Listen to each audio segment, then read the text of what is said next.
Дошли сте при мен.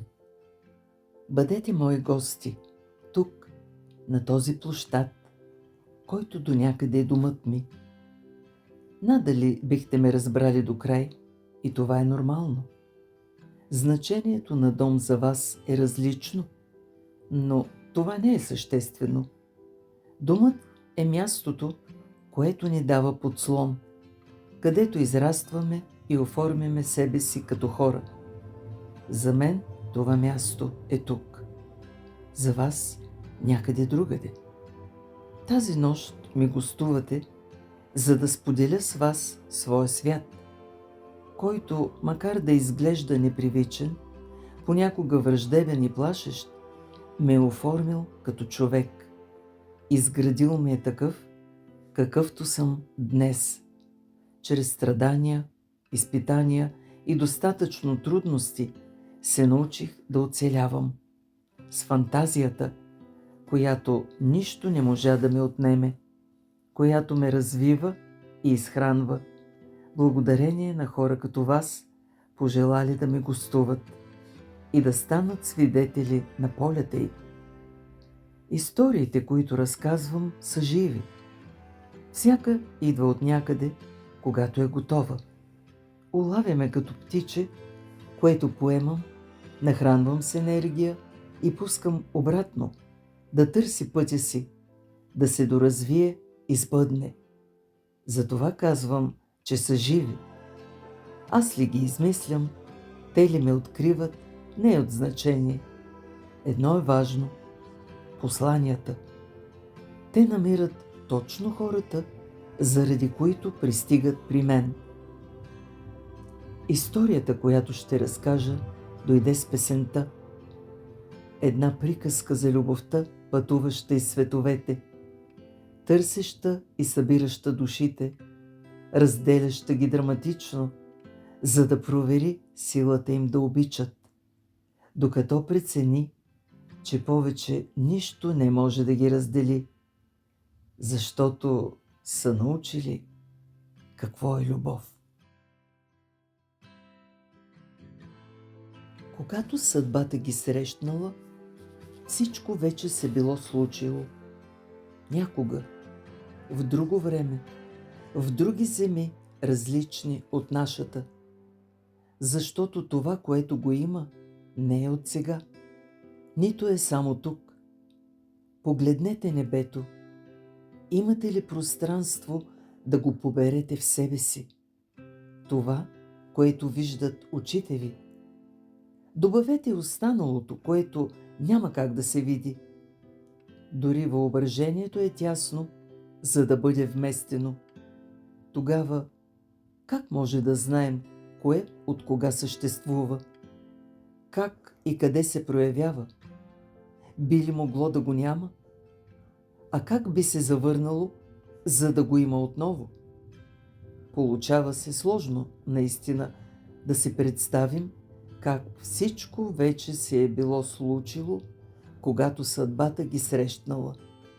Две души, опознали взаимно светлината на любовта в измеренията, кръстосвали и разделяли пътищата си толкова пъти, колкото е било нужно, за да съхранят спомена, като ключ, който ще им помогне да се разпознаят при поредната среща.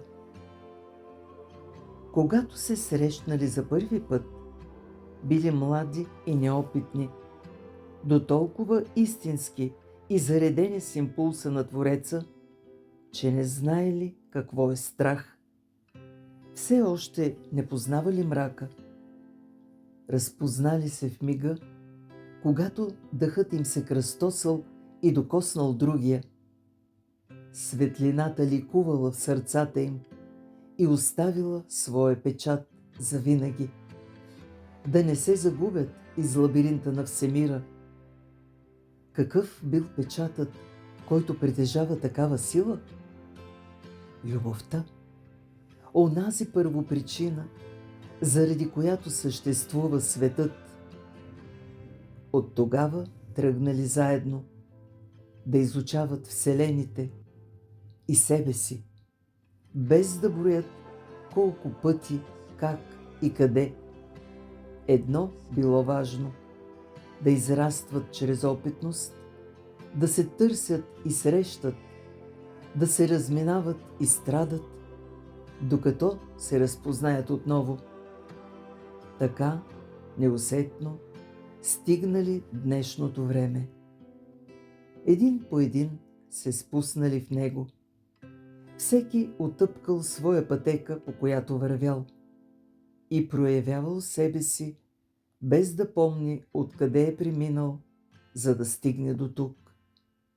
Животът белязан с поредната среща, която би могла да бъде унази, след която повече никога нямало да се разделят, ако вземат най-трудните изпити, избрани някога от самите тях. Срещнали се първо в един сън, общ за двамата. Звучи странно.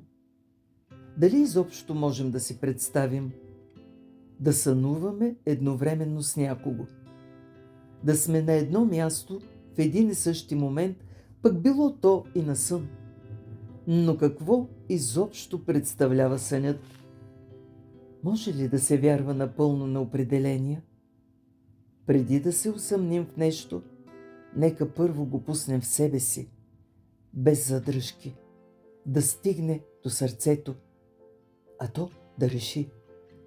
Единствено сърцето знае истините и ги подсказва. Стига да се научим да го разбираме. Той бил хирург, тя стюардеса. Всеки имал свой живот. Той събирал душата си след изпепелителен брак. Тя била убедена, че не съществува любов, която е истинска. Попаднали в общия сън на международно летище. Той преди полет до друг континент за участие в медицинска конференция. Тя пред поредния курс на работното място.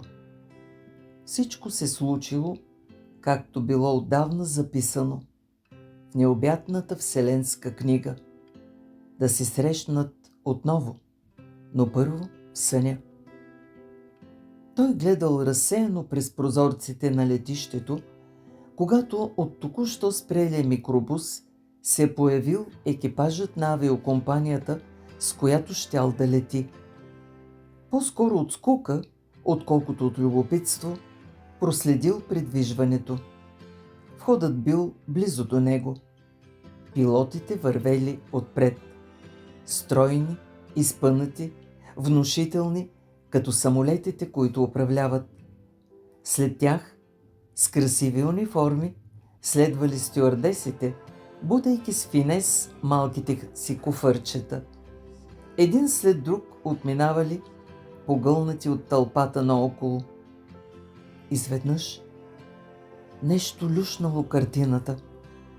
Светлинни вълни заиграли в очите му, приковани в поредната стюардеса. Почувствала нещо, тя обърнала глава към него и очите им се срещнали. Двамата стоели като замразени във фризер на времето и се гледали, сякаш под хипноза. Колко дълго? Никой не би могъл да каже. Сторило им се вечност. Когато момчето отзад е побутнало по рамото, тя тръгнала рязко, като бил робот. Стъпка след стъпка, без да посмее да се обърне. Него нямал кой да го бутне. Затова дълго гледал в гърба й, докато я изгубил в множеството. Чувствал се като взривен. Постепенно картината започнала да се намества към рамката на реалността. Той потръпнал, разкършил рамене, дръпнал куфърчето си и поел към огражденията за вътрешността на летището. Дори на изхода към самолета все още не можел да се събере със себе си. Чувствал се като преобърнат, без обяснение за случилото се. Тя също била като поразена от гръм. Нямала много време за мислене. Задълженията й точно сега били толкова много, че успели да потиснат паниката в душата. До момента, когато го видяла да влиза в самолета. Добре, че този път други посрещали пътниците. Въпреки това, трудно потиснала треперенето. Той потънал навътре в салона, без да подозира колко близо е бил до дъха й. Но бил сигурен, че ще я види отново. Усещането му се сбъднало до някъде, макар не точно както му се искало. Тя не била сред обслужващите в неговата класа, което не попречило все пак да я мерне при една от разходките по пътеката. След приземяването, тя била на изхода като изпращач. Шанс да се повтори мигът, преживян на летището. А после празнота. И двамата знаели, че някаква част от тях ще им липсва. Така приключил сънят. След него и двамата усещали болка, без да знаят защо.